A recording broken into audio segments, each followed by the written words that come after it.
Waalaikumsalam. Mari Bu, silakan masuk Bu. Silakan masuk.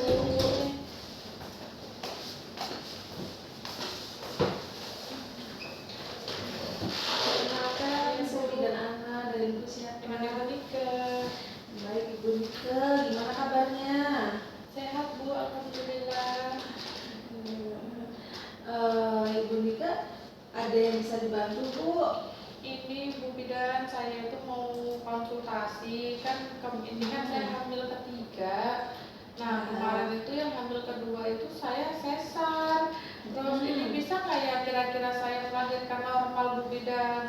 Baik, yang pertama normal Bu ya? Yang pertama normal, karena memang rasanya kalau habis melahirkan normal sama sesar tuh kok beda banget ya Bu Bidan. Pasti beda. Enak mana Bu kalau masih sesar? Enak normal. Seperti Ibu ya sebelumnya Iya, ya? makanya saya pengen Coba lahiran normal. normal lagi Bu Bidan. Baik, yang anak kedua kemarin sesarnya karena apa Bu? Karena ini apa namanya letaknya itu ini apa? Sungsang? Bukan sungsang. Iya, kayak gak masuk gitu loh di jalan lahirnya. Oh, mirip. Iya. Oh baik, usia berapa sekarang anak yang kedua? Yang kedua usianya sudah 2,5 tahun. Oke, baik Bu. Jadi gini, istilah kita VBAC atau disebut vaginal birth after cesar ya. Jadi melahirkan normal setelah sesar, istilah kita VBAC Bu. Ya. Nah, jadi yaitu apa sih yang disebut VBAC itu? Proses melahirkan per vagina setelah pernah melakukan sesar. Jadi misalnya bekas sesar kayak seperti Bu ini bisa nih nyoba untuk lahiran normal. Apa sih keuntungannya kalau VBAC itu apa? Yang pertama, mortalitas maternal lebih rendah. Maksudnya gini, kematian ibu bayi itu lebih rendah Bu daripada yang ya lebih rendah sekali daripada yang sesar. Yang kedua, kelas pemulihan cepat yang saya bilang tadi, karena mungkin lukanya kan kalau sesar itu kan berlapis-lapis ya Bu ya. Beda kalau orang normal kan lukanya di bawah aja. Makanya kita bilang lebih cepat pemulihannya. Yang kedua, menurunkan resiko komplikasi operasi. Yang keempat, menurunkan resiko dampak buruk di kehamilan berikutnya. Yang kelima, berkurangnya malposisi serta malformasi plasenta pada kehamilan berikutnya Bu. Meningkatkan bonding ibu dan anak. Jadi kalau misalnya normal, kenapa kok bisa disebut kok bisa meningkat nih bonding ibu dan anak? Karena kalau kita normal kan ada namanya IMD Bu ya. Jadi kalau misalnya kita normal, bayi langsung kita taruh di dada ibunya nih. Nah ini yang kuat bonding antar ibu sama anak. Kalau sesar nggak IMD. Kemarin nggak ada IMD kan Bu ya? Iya, nggak ada Bu Bidan. Karena memang kemarin tuh mungkin saya menggigil itu Bu Bidan. Ya kan karena di ruang kan dingin banget tuh. Iya. Jadi ada memang ketentuan khusus berapa suhu yang harus ada di ruang operasi. Yang kalau bayi terlalu lama di ruang operasi juga takutnya kan biru ibu. Ya, makanya kan tidak dilakukan IMD di ruang operasi. Iya. Nah terus faktor-faktor yang mempengaruhi keberhasilan VBAC itu apa sih? Yang pertama, persen normal sebelum SC. Jadi kan kita sudah ada persen normal nih. Nah ini juga bisa peluangnya besar Bu, karena kan bukan normal. Terus kehamilan lebih dari 2, ini kan kehamilan ketiga nih. Nah sudah peluangnya tambah lagi nih, persentase lebih besar. Usia ibu. Nah jadi usia ibu nih misalnya usia ibu sekarang berapa? Sekarang saya 34. Oke, jadi kalau untuk lahiran normal setelah sesar itu nggak boleh usianya lebih dari 35 tahun. Jadi masih bisa Bu ya. Sama belajarnya nggak boleh terlalu besar. Nah, jadi jangan sampai 4 kilo. Jadi kalau bisa ya 3,5 Bu, kalau bisa yang besar-besar ya. Iya betul. Terus tinggi badan ibu berapa sekarang? Saya 160. Oh ini peluangnya bisa nih Bu, jadi risiko panggul tersebut kecil banget karena kan minimal tinggi badan itu 145, di atasnya harus di atas 145 karena menentukan panggul itu sempit atau nggak bisa lewat nggak nih. Oke, kita juga pernah lahiran normal, jadi ya insya Allah sih aman. Iya, Kita hasilkan itu ya Bu ya, sama jarak kehamilan minimal 2 tahun. Ini kan sudah 2,5 tahun, jadi Iya. bisa Bu coba normal. Dengan catatan kalau bekas sesar tidak boleh diinduksi atau dirangsang, jadi dia kontraksi alami. Oh, Seperti itu Bu. Jadi kan ini kan ya apa namanya, ibu kan sudah pernah normal, jadi otomatis panggul ibu sudah cukup besar ya Bu ya. Iya. Terus jadi indikasi VBAC itu tidak boleh panggulnya itu sempit Bu. Jadi kalau ibu karena sudah lahiran normal, jadi kita pastikan ibu bisa lahiran normal. Jadi tidak khawatir, kita kesampingkan nih kalau panggul ibu sempit. Iya, Dan betul. kedua, berat badan bayi itu normal dan tidak terlalu besar, saya bilang tadi. Dan posisi bayi dalam kandungan dalam posisi yang normal, yaitu kepala, bukan melintang atau oblik atau sengsang. Ya udah. Ya Bu ya. Ya udah. Dan tidak hamil kembar ya Bu ya, hanya 1 baby aja. Terus belum pernah operasi berat pada rahim seperti operasi miom ya, atau mengangkat tumor dalam rahim, nggak pernah. Belum pernah mengalami robekan rahim, jangan sampai Bu ya, ya. Jadi begitu. Dan yang pertama, bekas sesarnya ibu kemarin bukan vertikal kan Bu, horizontal kan ya? Yang di bawah itu loh beda. Itu bisa Bu ya. Terus Bu, kontraindikasi VBAC itu apa sih?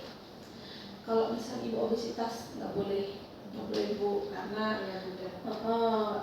harus diet. Kalau misalnya ibu obesitas, kalau memang ibu harus pengen normal ya harus jaga nih badannya jangan sampai obesitas.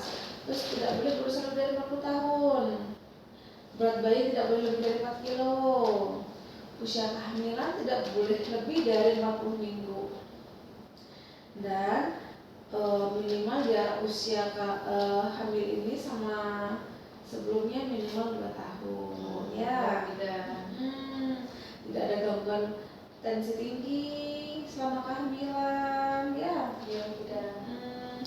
Dan tidak hamil kembar. Ya udah.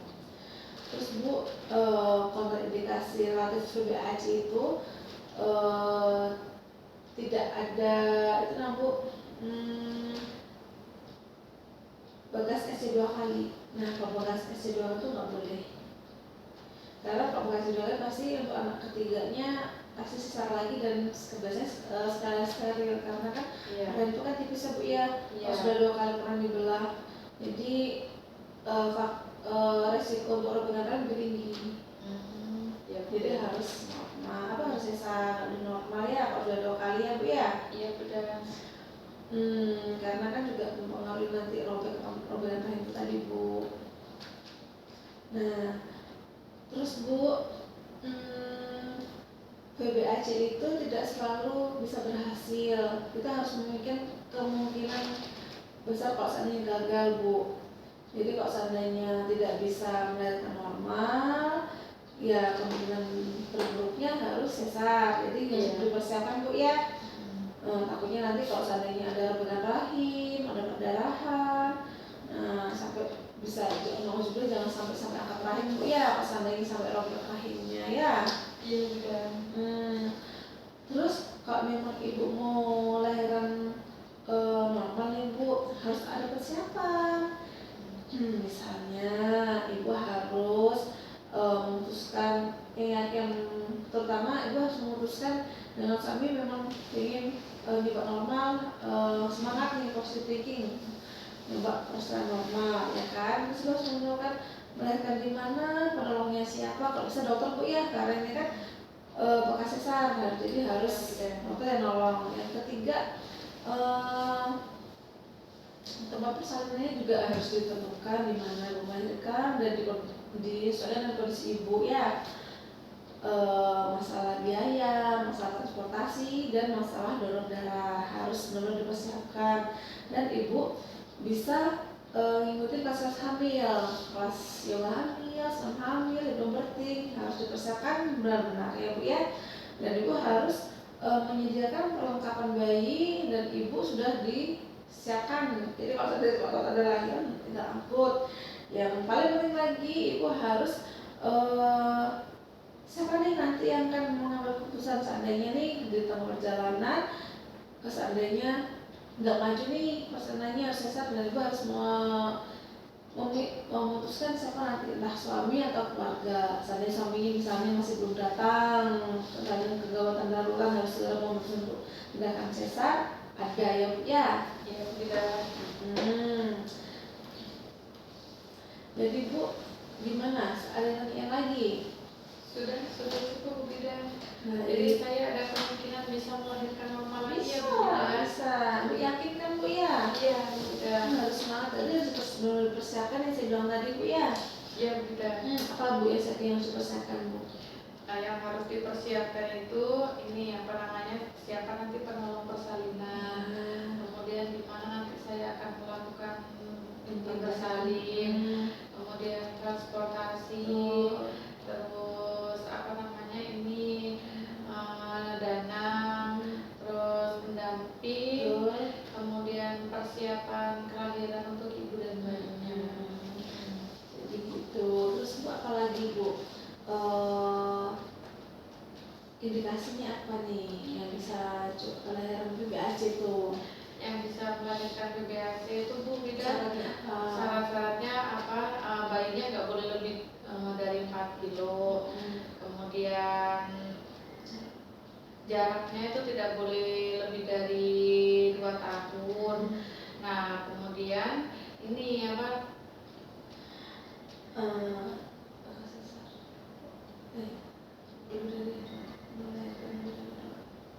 Melahirkan lebih dari 2 kali.